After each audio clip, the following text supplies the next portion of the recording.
ನಮಸ್ಕಾರ. First tube ನ ಮತ್ತೊಂದು ವಿಡಿಯೋಗೆ ಸ್ವಾಗತ.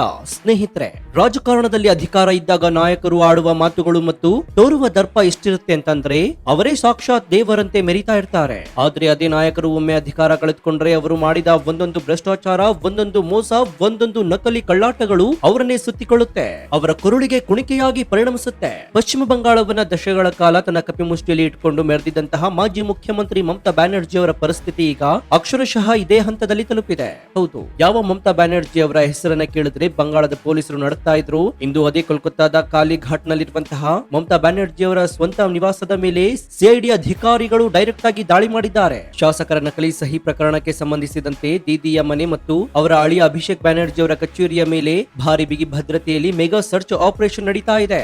ಅತ್ತೆ ಮತ್ತು ಅಳಿಯ ಇಬ್ಬರು ಕೂಡ ದೆಹಲಿಯಲ್ಲಿದ್ದಾಗಲೇ ಅವರ ಮೂಗಿನ ಕೆಳಗೆ ಭಾರಿ ದೊಡ್ಡ ರೇಡ್ ನಡೆದಿದೆ. ಅಷ್ಟಕ್ಕೂ ಶಾಸಕರ ನಕಲಿ ಸಹಿ ಪ್ರಕರಣದ ಅಸಲಿ ಗುಟ್ಟೇನು, ಟಿಎಂಸಿ ಪಕ್ಷದ ವಿರೋಧ ಪಕ್ಷದ ನಾಯಕನ ಆಯ್ಕೆಯಲ್ಲಿ ಅಭಿಷೇಕ್ ಬ್ಯಾನರ್ಜಿ ಅವರು ಮಾಡಿದ ಆ ಕರಾಳ ಷಡ್ಯಂತ್ರ ಎಂಥದ್ದು?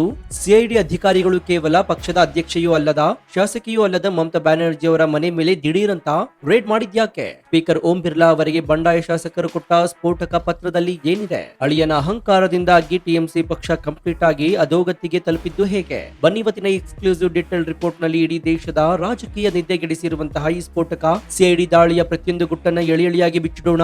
ರಾಷ್ಟ್ರೀಯ ರಾಜಕಾರಣಕ್ಕೆ ಸಂಬಂಧಿಸಿದ ಈ ಸ್ಫೋಟಕ ಮಾಹಿತಿಯನ್ನು ಪ್ರತಿಯೊಬ್ಬ ಭಾರತೀಯನು ತಿಳಿದುಕೊಳ್ಳಬೇಕು. ಹೀಗಾಗಿ ವಿಡಿಯೋವನ್ನ ಎಲ್ಲೂ ಸ್ಕಿಪ್ ಮಾಡದೆ ಕೊನೆವರೆಗೂ ನೋಡಿ. ಸೊ ವಿಡಿಯೋವನ್ನ ಶುರು ಮಾಡೋಣ. ಆದ್ರೆ ಅದಕ್ಕೂ ಮುನ್ನ ಮಮತಾ ಬ್ಯಾನರ್ಜಿ ಅವರ ಸರ್ಕಾರದ ಸಮಯದಲ್ಲಿ ಯಾವೆಲ್ಲ ಹಗರಣಗಳು, ಭ್ರಷ್ಟಾಚಾರಗಳು ನಡೆದಿದೆಯೋ ಅದೆಲ್ಲದರ ಕುರಿತು ಈಗ ಸುವಿಂದು ಅಧಿಕಾರಿಯವರು ತನಿಖೆ ನಡೆಸಬೇಕು ಅಂತ ನಿಮ್ಗನ್ಸಿದ್ರೆ ಎಸ್ ಅಂತ ಕಮೆಂಟ್ ಮಾಡಿ ಹಾಗೂ ವಿಡಿಯೋಗೆ ಲೈಕ್ ಕೊಡಿ. ಜೊತೆಗೆ ಮಮತಾ ಬ್ಯಾನರ್ಜಿನ ಜೈಲಿಗೆ ಅಟ್ಟಬೇಕು ಅಂತ ನಿಮ್ಗನ್ಸಿದ್ರೆ ಹೌದು ಅಂತ ಕಮೆಂಟ್ ಮಾಡಿ.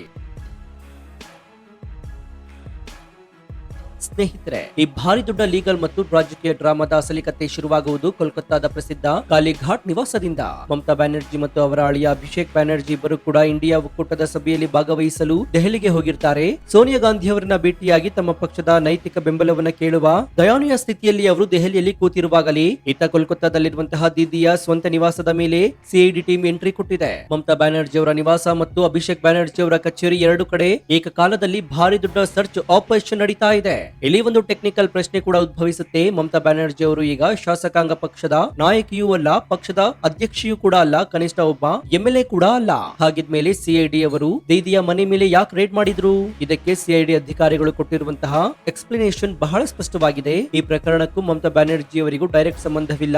ಆದ್ರೆ ದೀದಿಯ ಮನೆ ತೃಣಮೂಲ ಕಾಂಗ್ರೆಸ್ ಪಕ್ಷದ ಅಧಿಕೃತ ಕಚೇರಿ. ಸಿಐಡಿ ತನಿಖೆ ನಡೀತಾ ಇರುವುದು ಟಿಎಂಸಿ ಪಕ್ಷದ ಕಚೇರಿಯ ಮೇಲೆ. ಪಕ್ಷದ ರಿಜಿಸ್ಟರ್ಡ್ ಆಫೀಸ್ ಇರುವುದೇ ಕಾಲಿಘಾಟ್ನ ಮಮತಾ ಬ್ಯಾನರ್ಜಿ ಅವರ ಮನೆಯಲ್ಲಿ. ಹೀಗಾಗಿ ಕಾನೂನಿನ ಚೌಕಟ್ಟಿನಲ್ಲಿಯೇ ಅಧಿಕಾರಿಗಳು ಅಲ್ಲಿ ಸರ್ಚ್ ಆಪರೇಷನ್ ಮಾಡ್ತಾ ಇದ್ದಾರೆ. ಹೊರಗಡೆ ಟಿಎಂಸಿ ನಾಯಕರು ಎಷ್ಟೇ ಗಲಾಟೆ ಮಾಡಿದ್ರು ಕೂಡ ಅಧಿಕಾರಿಗಳು ತಮ್ಮ ಕೆಲಸವನ್ನ ಕಂಪ್ಲೀಟ್ ಮಾಡಿದ್ದಾರೆ. ಅಷ್ಟಕ್ಕೂ ಇಡೀ ನಕಲಿ ಸಹಿ ಪ್ರಕರಣದ ಶುರುವಾಗಿದ್ದು ಹೇಗೆ ಎನ್ನುವ ಕಂಪ್ಲೀಟ್ ಡೀಟೇಲ್ಸ್ ಅನ್ನ ಈಗ ಎಳೆಯಾಗಿ ನೋಡೋಣ. ಮೇ 4ನೇ ತಾರೀಕು ಪಶ್ಚಿಮ ಬಂಗಾಳದ ವಿಧಾನಸಭಾ ಚುನಾವಣೆಯ ರಿಸಲ್ಟ್ ಬರುತ್ತೆ. ಬಿಜೆಪಿ ಭಾರಿ ದೊಡ್ಡ ಬಹುಮತದೊಂದಿಗೆ ಅಂದ್ರೆ 209 ಸೀಟ್ಗಳನ್ನಾಗಿದ್ದು ಮೊಟ್ಟ ಮೊದಲ ಬಾರಿಗೆ ಅಧಿಕಾರಕ್ಕೆ ಬರುತ್ತೆ. ಆಡಳಿತಾರೂಢ ಟಿಎಂಸಿ ಕೇವಲ 80 ಸ್ಥಾನಕ್ಕೆ ಕುಸಿದು ಅಧಿಕಾರ ಕಳೆದುಕೊಳ್ಳುತ್ತೆ. ಅತಿ ದೊಡ್ಡ ಶಾಕ್ ಅಂದ್ರೆ ಸ್ವತಃ ಮಮತಾ ಬ್ಯಾನರ್ಜಿ ಅವರೇ ಭವಾನಿಪುರದಲ್ಲಿ ಸುವೇಂದು ಅಧಿಕಾರಿ ಅವರ ವಿರುದ್ಧ ಎಲೆಕ್ಷನ್ ಅಲ್ಲಿ ಸೋತು ಬಿಡ್ತಾರೆ. ಎಲೆಕ್ಷನ್ ಸೋತ 5ನೇ ದಿನಕ್ಕೆ ಅಂದ್ರೆ ಮೇ 9ನೇ ತಾರೀಕು ಸೋಬಾಂಧೇವ್ ಚಟ್ಟೋಪಾಧ್ಯಾಯ ಎನ್ನುವ ನಾಯಕ ಒಂದು ಲೆಟರ್ ತೆಗೆದುಕೊಂಡು ವಿಧಾನಸಭೆ ಕಾರ್ಯದರ್ಶಿ ಬಳಿ ಹೋಗ್ತಾರೆ. ಆ ಪತ್ರದಲ್ಲಿ ತೃಣಮೂಲ ಕಾಂಗ್ರೆಸ್ ಪಕ್ಷದ ವಿಪಕ್ಷ ನಾಯಕನನ್ನಾಗಿ ಸೋಬಾಂಧೇವ್ ಚಟ್ಟೋಪಾಧ್ಯಾಯ ಅವರನ್ನ ಆರಿಸಿದ್ದೀವಿ ಅಂತ ಬರೆಯಲಾಗಿತ್ತು. ಆ ಪತ್ರವನ್ನ ಕೊಟ್ಟಿದ್ದು ಬೇರೆ ಯಾರು ಅಲ್ಲ, ಪಕ್ಷದ ಅಧಿಕಾರದಲ್ಲಿರುವಂತಹ ಮಮತಾ ಬ್ಯಾನರ್ಜಿ ಅವರ ಅಳಿಯ ಅಭಿಷೇಕ್ ಬ್ಯಾನರ್ಜಿ. ನಮ್ಮಲ್ಲಿ ಅಶೋಕ್ ಅವರು ವಿಪಕ್ಷ ನಾಯಕರಿರುವಂತೆ ಬಂಗಾಳದಲ್ಲಿ ಇವರನ್ನ ನೇಮಕ ಮಾಡಲಾಗಿದೆ ಅಂತ ಲೆಟರ್ ನಲ್ಲಿ ಕೊಟ್ಟಿದ್ದಾರೆ. ಆದ್ರೆ ಮೇ 18ನೇ ತಾರೀಕು ವಿಧಾನಸಭೆ ಭದ್ರತಾ ಮಂಡಳಿ ಈ ಪತ್ರವನ್ನ ಕಂಪ್ಲೀಟ್ ಆಗಿ ರಿಜೆಕ್ಟ್ ಮಾಡುತ್ತೆ. ಅವರು ಬಹಳ ಸ್ಪಷ್ಟವಾಗಿ ಹೇಳ್ತಾರೆ, ಕೇವಲ ಒಬ್ಬ ನಾಯಕ ಪತ್ರ ಕೊಟ್ಟರೆ ಸಾಲದು, ಶಾಸಕಾಂಗ ಪಕ್ಷದ ಸಭೆ ನಡೆದು ಎಲ್ಲಾ ಶಾಸಕರು ಅದಕ್ಕೆ ಒಪ್ಪಿಗೆ ಸೂಚಿಸಿ ಆ ಪತ್ರದ ಮೇಲೆ ಶಾಸಕರ ಸಹಿ ಇರಲೇಬೇಕು ಅಂತ ಹೇಳ್ತಾರೆ. ಉದಾಹರಣೆಗೆ ಕರ್ನಾಟಕದಲ್ಲಿ ಸಿದ್ದರಾಮಯ್ಯ ಅವರು ರಾಜೀನಾಮೆ ಕೊಟ್ಟ ನಂತರ ಕಾಂಗ್ರೆಸ್ ಶಾಸಕರೆಲ್ಲ ಸೇರಿ ಡಿಕೆ ಶಿವಕುಮಾರ್ ಅವರನ್ನ ನಾಯಕರನ್ನಾಗಿ ಆರಿಸಿ ಸಹಿ ಮಾಡಿದ ಪತ್ರವನ್ನ ರಾಜ್ಯಪಾಲರಿಗೆ ಕೊಟ್ಟಿದ್ರು. ಅದೇ ರೀತಿ ಬಂಗಾಳದಲ್ಲೂ ಕೂಡ ಶಾಸಕರ ಸಹಿ ಬೇಕು ಅಂತ ಭದ್ರತಾ ಮಂಡಳಿ ವಾರ್ನಿಂಗ್ ಅನ್ನು ಕೊಟ್ಟಿರುತ್ತೆ.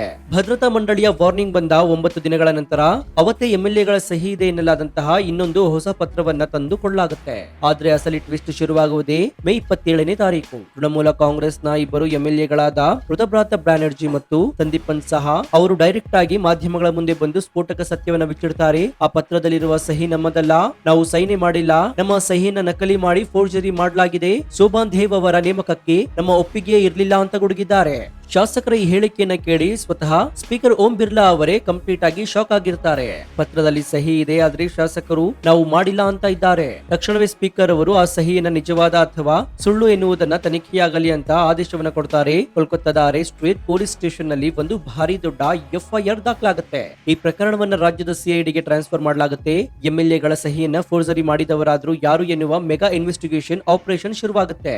ಮೇ 30ನೇ ತಾರೀಕು ಸಿಐಡಿ ಅಧಿಕಾರಿಗಳು ನೇರವಾಗಿ ಅಭಿಷೇಕ್ ಬ್ಯಾನರ್ಜಿ ಅವರಿಗೆ ವಿಚಾರಣೆಗೆ ಬರುವಂತೆ ನೋಟಿಸ್ ಅನ್ನ ಕೊಡ್ತಾರೆ. ಯಾಕಂದ್ರೆ ಆ ಪತ್ರವನ್ನ ಕೊಟ್ಟಿದ್ದೆ ಅಭಿಷೇಕ್ ಬ್ಯಾನರ್ಜಿ. ಜೂನ್ 1ನೇ ತಾರೀಕು ಅಭಿಷೇಕ್ ಬ್ಯಾನರ್ಜಿ ಸಿಐಡಿ ಇನ್ವೆಸ್ಟಿಗೇಷನ್ ಗೆ ಹೋಗಬೇಕಾಗಿತ್ತು. ಆದ್ರೆ ಅವರು ತಮಗೆ ಹುಷಾರಿಲ್ಲ, ನಾನು ಬರೋದಿಲ್ಲ ಅಂತ ಅನಾರೋಗ್ಯದ ಕಾರಣವನ್ನು ನೀಡಿ ವಿಚಾರಣೆಗೆ ಗೈರಾಗ್ತಾರೆ. ಇದು ಅವರ ಮೇಲಿನ ಅನುಮಾನವನ್ನ ಮತ್ತಷ್ಟು ಹೆಚ್ಚು ಮಾಡುತ್ತೆ. ತಾವು ಮಾಡಿದ ಫೋರ್ಜರಿ ಕಳ್ಳಾಟ ಬಯಲಾಗ್ತಾ ಇದೆ ಎನ್ನುವ ಭಯದಲ್ಲಿ ಅವರು ಕಂಪ್ಲೀಟ್ ಆಗಿ ಎಸ್ಕೇಪ್ ಆಗೋ ಪ್ಲಾನ್ ಮಾಡಿದ್ದಾರೆ. ಇದೇ ಸಮಯದಲ್ಲಿ ಮೇ 31ನೇ ತಾರೀಕು ಮಮತಾ ಬ್ಯಾನರ್ಜಿ ಅವರ ಸಮ್ಮುಖದಲ್ಲಿಯೇ ಒಂದು ಶಾಸಕಾಂಗ ಪಕ್ಷದ ಸಭೆಯನ್ನು ನಡೆಸಲಾಗುತ್ತೆ. ಆದ್ರೆ ಅಲ್ಲಿ ನಡೆದಿದ್ದು ಅಕ್ಷರಶಃ ಭಾರಿ ದೊಡ್ಡ ರಾಜಕೀಯ ಭೂಕಂಪ.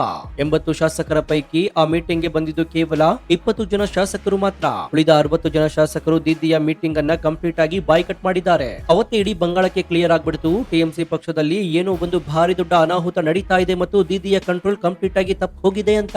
ತಮ್ಮ ಅಳಿಯನ ಫೋರ್ಜರಿ ಕಳ್ಳಾಟವನ್ನ ಬಯಲಿಗಿಳಿದಂತಹ ಕೃತಭ್ರಾತ ಬ್ಯಾನರ್ಜಿ ಮತ್ತು ಸಂದೀಪನ್ ಸಹ ಅವರ ಮೇಲೆ ಅಭಿಷೇಕ್ ಬ್ಯಾನರ್ಜಿ ಅವರ ರಿವೆಂಜ್ ಪಾಲಿಟಿಕ್ಸ್ ಮಾಡಲು ಶುರು ಮಾಡಿದ್ರು. ಮೇ 1ನೇ ತಾರೀಕು ಇವರು ಪಕ್ಷದ ವಿರೋಧಿ ಚಟುವಟಿಕೆ ಮಾಡ್ತಾ ಇದ್ದಾರೆ ಅಂತ ಆರೋಪಿಸಿ ಆ ಇಬ್ಬರು ಶಾಸಕರು ತೃಣಮೂಲ ಕಾಂಗ್ರೆಸ್ ನಿಂದ ಏಕೈಕಿ ಉಚ್ಚಾಟನೆ ಮಾಡಲಾಗುತ್ತೆ. ತಪ್ಪು ಮಾಡಿದವರು ಒಂದು ಕಡೆಯಾದ್ರೆ ಸತ್ಯ ಹೇಳಿದವರನ್ನೇ ಪಕ್ಷದಿಂದ ಕಿತ್ತು ಹಾಕುವ ಕೀಳು ಮಟ್ಟದ ರಾಜಕಾರಣ ಟಿಎಂಸಿಯಲ್ಲಿ ನಡೆಯುತ್ತೆ. ಪಕ್ಷದಿಂದ ಉಚ್ಚಾಟನೆಗೊಂಡಂತಹ ಕೇವಲ 2 ದಿನಗಳ ನಂತರ ಜೂನ್ 3ನೇ ತಾರೀಕು ಕೃತಭ್ರಾತ ಬ್ಯಾನರ್ಜಿ ಅವರು ಭಾರಿ ದೊಡ್ಡ ಮಾಸ್ಟರ್ ಸ್ಟ್ರೋಕ್ ಕೊಡ್ತಾರೆ. ಅವರು ನೇರವಾಗಿ ಸ್ಪೀಕರ್ ಬಳಿ ಹೋಗಿ ಒಂದು ಸ್ಫೋಟಕ ಪತ್ರವನ್ನ ಕೊಡ್ತಾರೆ. ನಾನೇ ಅಸಲಿ ವಿರೋಧ ಪಕ್ಷದ ನಾಯಕ, ನನಗೆ ಬರೋಬ್ಬರಿ 51 ಶಾಸಕರ ಬೆಂಬಲವಿದೆ ನೋಡಿ, ಇಲ್ಲಿರುವ ಸಹಿಗಳೆಲ್ಲವೂ ಕೂಡ ಅಸಲಿ ಸಹಿಗಳು, ಇವು ಯಾವುವು ಕೂಡ ಫೋರ್ಜರಿ ಮಾಡಿರುವ ಸಹಿಗಳಲ್ಲ ಅಂತ ಸ್ಪೀಕರ್ ಗೆ ಒಪ್ಪಿಸ್ತಾರೆ. ಆ 59 ಎಂಎಲ್ಎಗಳಲ್ಲಿ ಯಾವೊಬ್ಬ ಎಂಎಲ್ಎ ಕೂಡ ಬಂದು ತಮ್ಮ ಸಹಿ ನಕಲಿ ಅಂತ ಹೇಳೋದಿಲ್ಲ.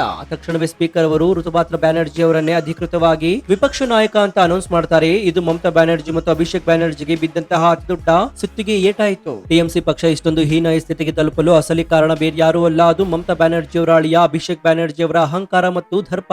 ತಾನು ಮಮತಾ ಬ್ಯಾನರ್ಜಿ ಅವರ ತಮ್ಮನ ಮಗನಾಗಿ ಹುಟ್ಟಿರುವುದೇ ಜೀವಮಾನದ ಭಾರಿ ದೊಡ್ಡ ಸಾಧನೆ ಎಂದುಕೊಂಡು ತಲೆ ಮೇಲೆ 2 ಕೊಂಬು ಬಂದವರ ರೀತಿಯಲ್ಲಿ ಅವರು ವರ್ತಿಸಲು ಶುರು ಮಾಡಿದ್ರು. ಪಕ್ಷದ ಹಿರಿಯ ನಾಯಕರನ್ನ ಪರಿಗಣಿಸುವುದು, ನಯಾ ಪೈಸೆ ಯೋಗ್ಯತೆ ಇಲ್ಲದಿದ್ರೂ ಕೂಡ ಸರ್ವಾಧಿಕಾರಿಯಂತೆ ಆಡಳಿತ ನಡೆಸುವುದು ಅವರ ನಿತ್ಯದ ಕೆಲಸವಾಗಿತ್ತು. ಕೇವಲ ಒಬ್ಬ ವ್ಯಕ್ತಿಯ ಈ ಅಹಂಕಾರದಿಂದಾಗಿ ಇಂದು ಮೇಲಿನಿಂದ ಕೆಳಗಿನ ತನಕ ಇಡೀ ತೃಣಮೂಲ ಕಾಂಗ್ರೆಸ್ ಪಕ್ಷ ಅಧೋಗತಿಗೆ ತಲುಪಿಬಿಟ್ಟಿದೆ. ಫೇಕ್ ಸೈನ್ ಹಾಕಿದ ಪ್ರಕರಣದಲ್ಲಿ ಸಿಐಡಿ ತನಿಖೆ ಚುರುಕುಗೊಂಡಿದೆ. ಅಭಿಷೇಕ್ ಬ್ಯಾನರ್ಜಿ ಅವರಿಗೆ ಮತ್ತೊಂದು ನೋಟಿಸ್ ಕೂಡ ಹೋಗಿದೆ. ದೆಹಲಿಯಲ್ಲಿ ಕುಳಿತು ದೀದಿ ಎಷ್ಟೇ ಪ್ರಯತ್ನ ಪಟ್ಟರು ಕೂಡ ಕೋಲ್ಕತ್ತಾದಲ್ಲಿ ಸಿಐಡಿ ಅಧಿಕಾರಿಗಳು ತಮ್ಮ ಕೆಲಸವನ್ನ ಕಂಪ್ಲೀಟ್ ಆಗಿ ಮಾಡ್ತಾ ಇದ್ದಾರೆ. ಅಭಿಷೇಕ್ ಬ್ಯಾನರ್ಜಿ ಅವರ ಆಫೀಸ್ ನಿಂದ ವಶಪಡಿಸಿಕೊಂಡ ದಾಖಲೆಗಳು ಟಿಎಂಸಿಯ ಮತ್ತಷ್ಟು ಕರಾಳ ಮುಖವನ್ನ ಬಯಲಿಗೆಳೆಯುವ ಸಾಧ್ಯತೆಗಳಿವೆ. ಆ ನಕಲಿ ಸಹಿ ಪ್ರಕರಣ ಮುಂಬರುವ ದಿನಗಳಲ್ಲಿ ಅಭಿಷೇಕ್ ಬ್ಯಾನರ್ಜಿ ಅವರನ್ನ ಕಾನೂನಿನ ಕುಣಿಕೆಯಲ್ಲಿ ಸಿಲುಕಿಸುವುದು 100% ಗ್ಯಾರಂಟಿ. ಒಟ್ಟಾರೆಯಾಗಿ ಹೇಳುವುದಾದ್ರೆ ಸ್ನೇಹಿತರೆ, ಬಂಗಾಳದಲ್ಲಿ ದಶಕಗಳ ಕಾಲ ಏಕಚಕ್ರಾಧಿಪತ್ಯ ನಡೆಸಿದ ಟಿಎಂಸಿ ಪಕ್ಷದಲ್ಲಿ ಈಗ ಶುರುವಾಗಿರುವ ಈ ಭಾರಿ ದೊಡ್ಡ ಬಂಡಾಯ ಮತ್ತು ಸಿಐಡಿ ದಾಳಿ ಕೇವಲ ಒಂದು ಸಣ್ಣ ಬಿರುಕಲ್ಲ. ಇದು ಮಮತಾ ಬ್ಯಾನರ್ಜಿ ಅವರ ರಾಜಕೀಯ ಸಾಮ್ರಾಜ್ಯವನ್ನ ಕುಸಿದ ಅಕ್ಷರಶಃ ಆರಂಭ. ಅಧಿಕಾರ ಮತ್ತು ದುರಾಸೆಗಾಗಿ ನಡೆದಂತಹ ಕಳ್ಳಾಟದಲ್ಲಿ ಅಂತಿಮವಾಗಿ ಅಹಂಕಾರಕ್ಕೆ ಭಾರಿ ದೊಡ್ಡ ಸೋಲಾಗಿದೆ. ಯಾವ ನಾಯಕನ ಫೋರ್ಜರಿ ಆಟ ಮತ್ತು ಹಿರಿಯ ನಾಯಕರ ಆಕ್ರೋಶದ ನಡುವಿನ ಈ ಯುದ್ಧ ಬಂಗಾಳದಲ್ಲಿ ಟಿಎಂಸಿ ಪಕ್ಷವನ್ನ ಕಂಪ್ಲೀಟ್ ಆಗಿ ಉಡಿಸ್ ಮಾಡ್ಬಿಟ್ಟಿದೆ. ಸೊ ನಿಮ್ಗೆ ಏನನ್ಸುತ್ತೆ? ಶಾಸಕರ ಸಹಿನ ನಕಲಿ ಮಾಡಿ ವಿಪಕ್ಷ ನಾಯಕನನ್ನ ಆಯ್ಕೆ ಮಾಡಲು ಹೊರಟಂತ ಅಭಿಷೇಕ್ ಬ್ಯಾನರ್ಜಿ ಅವರ ಕಳ್ಳಾಟದ ರಾಜಕೀಯದ ಅತಿ ದೊಡ್ಡ ವಂಚನೆ ಅಂತ ನಿಮ್ಗನ್ಸುತ್ತಾ? ಪಕ್ಷದ ಅಧಿಕೃತ ಕಚೇರಿ ಎನ್ನುವ ಕಾರಣಕ್ಕಾಗಿ ಮಮತಾ ಬ್ಯಾನರ್ಜಿ ಅವರ ನಿವಾಸದ ಮೇಲೆ ಸಿಐಡಿ ಅಧಿಕಾರಿಗಳು ರೈಡ್ ಮಾಡಿದ್ದು ಕಾನೂನಿನ ಪ್ರಕಾರ 100% ಸರಿ ಅನ್ಸುತ್ತಾ? ಈಗಲೇ ನಿಮ್ಮ ಅತ್ಯಂತ ಪ್ರಮುಖವಾದ ತಾರ್ಕಿಕ ಲೆಕ್ಕಾಚಾರ ಮತ್ತು ಪ್ರಾಮಾಣಿಕ ಅನಿಸಿಕೆಯನ್ನು ಕಮೆಂಟ್ ಬಾಕ್ಸ್ ನಲ್ಲಿ ತಪ್ಪದೆ ತಿಳಿಸಿ ಮುಕ್ತವಾಗಿ ಚರ್ಚಿಸೋಣ.